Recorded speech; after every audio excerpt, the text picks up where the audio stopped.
But to explain the radicalization, what I think we need to understand, and a common mistake that's made by, in the UK, by a lot of people who are sympathetic to the analysis that sides slightly on centre-left or even further left of centre, is that they focus on grievances. Yes, from what I've just told you, I had a lot of grievances when I was growing up, but then many people have grievances. There are grievances, people in this country have grievances, and I'm talking about socioeconomic grievances, not just to do with racism, but to do with poverty.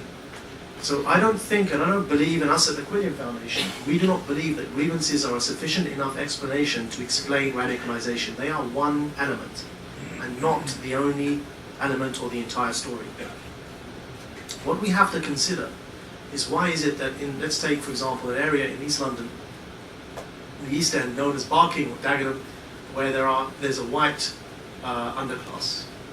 They call them in English colloquialism, they call them chaps. So these guys are also from a very socio-economic background that is well, in poverty really. They don't really have many opportunities open to them. And we can pick on a number of communities up and down the UK.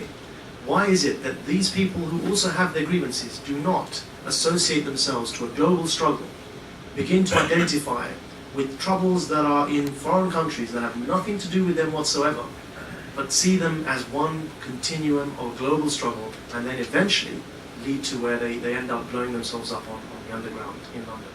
Why don't other aggrieved communities react in this way?